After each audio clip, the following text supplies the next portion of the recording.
Apple Pies and Other Amends by ToEatAPeach, read by Ella Makes My Bella. Chapter 19. The steel in Hermione's spine weakens just a touch when Narcissa Malfoy rises to greet her. It's nothing the older witch says or does per se. It's just a persistent sense of betterness that seems to radiate like an aura off each of the Malfoys. Almost as though privilege and wealth compares to their very DNA. Miss Granger, Narcissa says warmly, while exuding an air of noblesse that sets Hermione's teeth on edge. So good of you to join me today. Like your invitation left me much choice. Aloud, Hermione says, it was good of you to invite me, Mrs. Malfoy. Narcissa, please. Let's not stand on formality. All right, but I insist you call me Hermione then. I hear enough Granger from your son. One of Narcissa's cheeks dimples reflexively.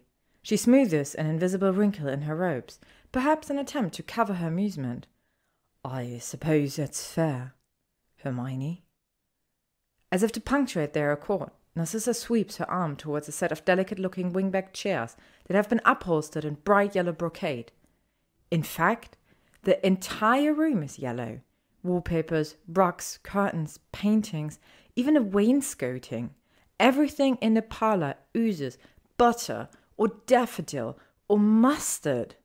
Narcissa must notice Hermione's reaction to the colour scheme, because she asks, "What do you think of the decor?" Hermione places the cake box on an empty side table and takes a seat in one of the wingbacks. It's very sunny, she hedges. It's very garish, Narcissa says bluntly. She sits down across from Hermione and levitates a steaming china teapot towards them. Lucius' grandmother decorated this room many years ago for ladies' luncheons. I suppose she thought the colour would lighten the conversation. Personally, I think it only contributes to migraines. Hermione relaxes a millimetre as she takes a teacup from Narcissa's extended hand. Imagine the amount of pepper-up potion they must have added to the tea back in those days just to bear all this lightness.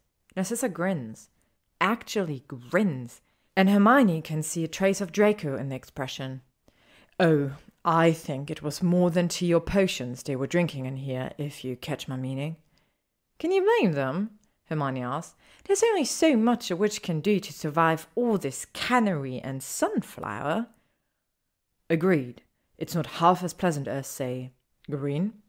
Or red. Hermione counters and then blanches when Narcissa conducts a deliberate review of her clothes, which happen to share the exact spring green hue as the robes Narcissa wears today, a fact that Maeve conveniently forgot to mention. To Hermione's relief, the older witch doesn't comment on Hermione's outfit. Instead, she waves one hand dismissively in the air. Green, red, puce, anything but yellow as far as I'm concerned. Hermione nods. Then with the flame of a Gryffindor pride still flaring inside her heart, she decides to take a stab at a thornier topic. I like how you've remodeled the parlour on the ground floor, she says. Much lighter in there now, at least from what I've seen of it whenever I'm standing in your foyer. Narcissa's expression freezes, a trait she apparently shares with her son whenever the subject matter or situation takes an unexpected turn. Then the older witch smiles knowingly. Thank you. I do find that cream has changed the tenor of the room. Quite right. Cream doesn't have the same negative connotations that the black and slate grey did. Less torturous, perhaps? Narcissa's lips quirk higher. Well, Hermione, I'll give you this. You certainly have a way with words. That I do. A few minutes pass as the witches drink their tea in uneasy silence. Eventually, Hermione can no longer stand the tension in the room, so she sets down her cup. I've brought something special for us today. Narcissa mirrors Hermione's action with her own teacup. Oh, good. I was hoping to try another of your treats. While Hermione levitates the cake box towards them, Narcissa does the same with a set of china plates. No peacock feather this time, but silvery M's that magically change from upper to lower case and then back. Hermione is just about to remove the tart for serving, but Narcissa catches sight of the box itself. Oh, she sighs, the wrapping is quite pretty. May I? When Hermione nods her assent, Narcissa raises her wand and directs the package into her own lap. First, she admires the fairy lights and the charmed thistle. Then she opens the lid to ooh and ah at the confection inside. This looks scrumptious. Shall I serve us each a slice? I can do it, Hermione says, but Narcissa waves away the offer. No, I insist. I'm the hostess after all. Hermione bites the inside of her cheek as Narcissa wants a slice of tart onto each of the dessert plates. Hermione can't help but wonder how the rest of this tea will go, when they keep dancing between sincere conversation and stilted niceties. Maybe this is the way of things in pureblood society, all unspoken rules and guarded smiles and skilled machinations. If so, Hermione doesn't want much part in it. But given how she feels about Draco now, her distaste for pureblood convention may be a moot point. She accepts a plate from Narcissa, but waits for the older witch to take the first bite. After all, the tart was a last-minute decision, one she's afraid might rescind her invitation to Malfoy Manor forever. Luckily, Narcissa's eyelids flutter shut, and she makes an involuntarily happy noise. She finishes her chew before asking, "Cranberries, I think, with some kind of nut." "Hazelnuts, toasted." Narcissa's eyes finally open. "What an interesting combination. I wouldn't have thought to pair them, but they work well together." "Thank you.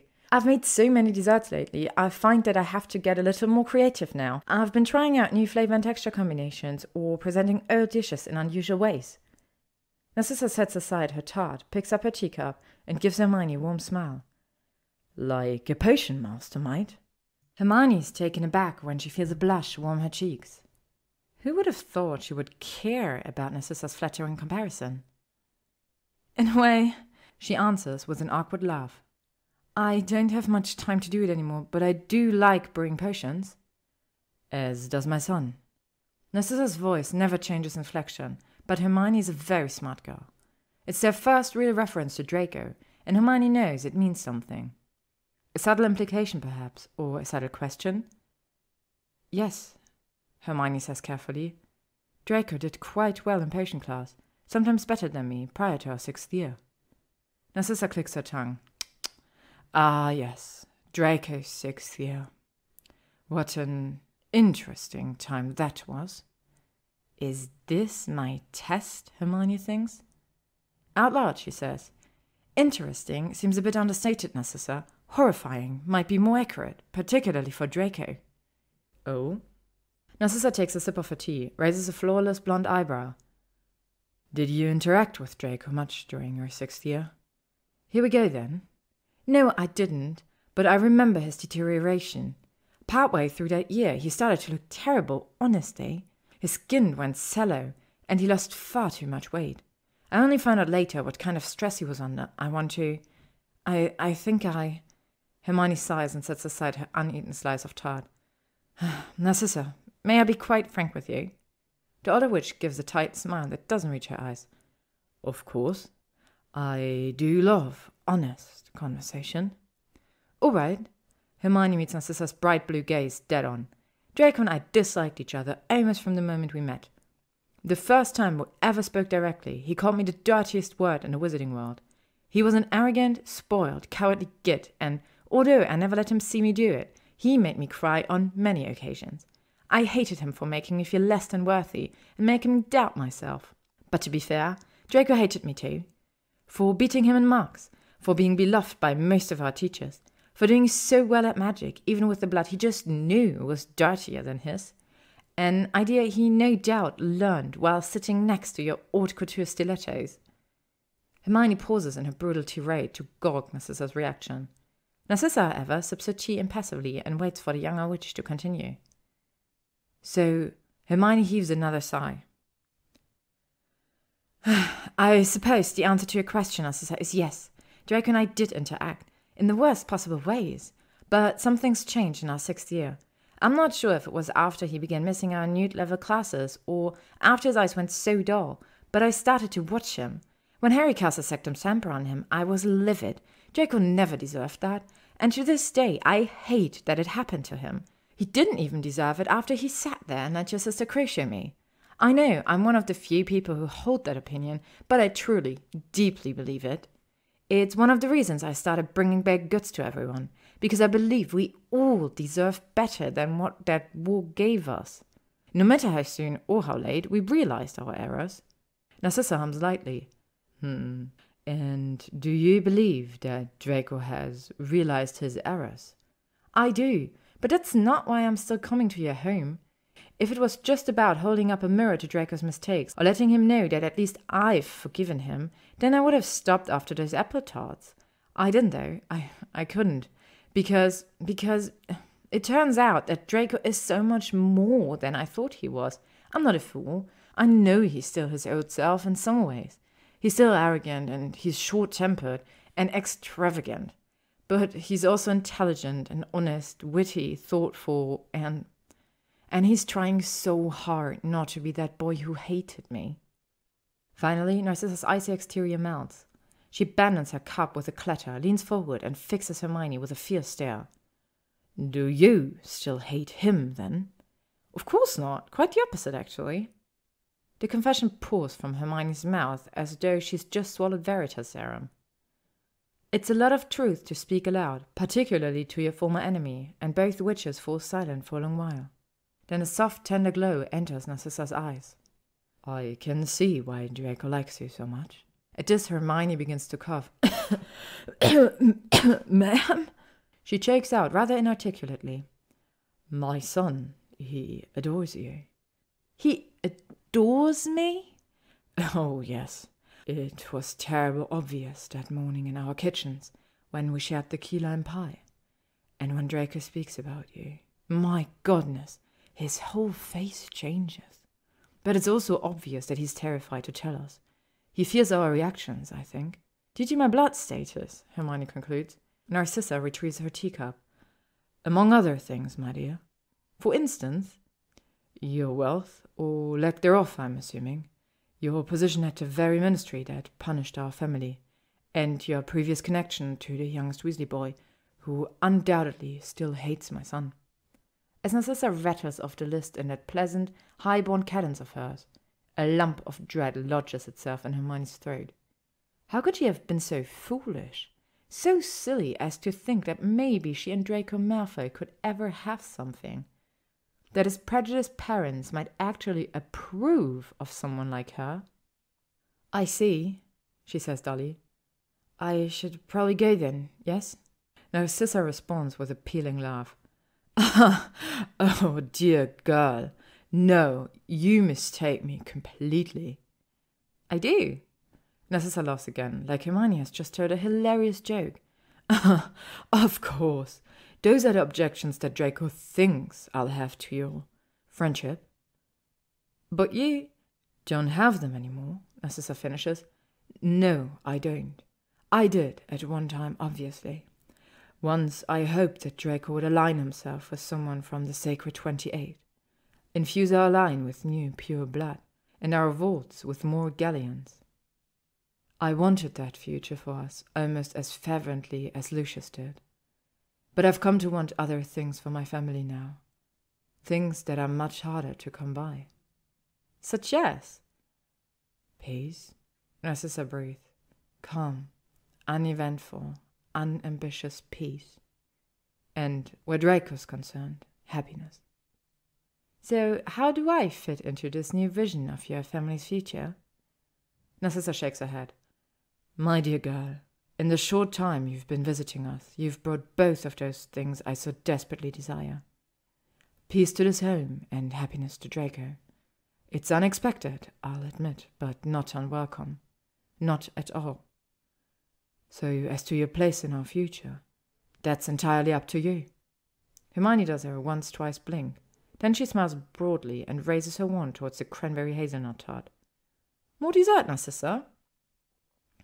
The sun has set and the yellow decor faded into a more bearable gold when the two witches finally emerge from the room. They remain in such deep conversation that neither notices the lanky figure leaning dejectedly against the wall opposite the parlor door. Narcissa catches sight of her son first. Draco, darling, whatever are you doing out here? He starts, but his mother cuts him short before he can articulate an excuse. If you insist on lingering about like a Hogwarts ghost, darling, please try not to starch. Narcissa turns away from her son to face the young witch at her side. Hermione, dear, you'll have to forgive me, but I suddenly find that I'm rather tired. Do you mind horribly if I leave you two children to entertain yourselves? Of course not, Narcissa, and thank you again for inviting me to tea. It was most enlightening. the witches share conspiratorial smiles before Narcissa bustles down the hallway away from them. Draco waits to speak until his mother disappears around a corner.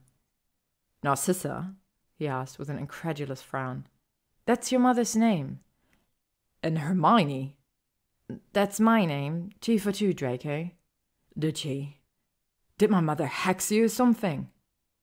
Hermione feigns a shudder. "Worse, she hugged me." Draco blinks at her once, twice, and she will absolutely admit to herself how adorable she finds that. Hermione loops her arm through his and pulls him away from the wall. "Come on, I'm starving. One can't live on floral tea and tarts alone." Draco allows her to drag him along the corridor, silent and still blinking as though he'd just received some startling news. When he finally finds his voice again, he rasps. I didn't prepare anything for dinner tonight. Should we? Maybe Mavie and the other elves could whip up something for us to eat?" "Nah, let's be casual tonight." Hermione walks her fingers down the length of his arm until her hand fits into his. She sighs contentedly when his fingers entwine with hers, and she leans her head lightly against him.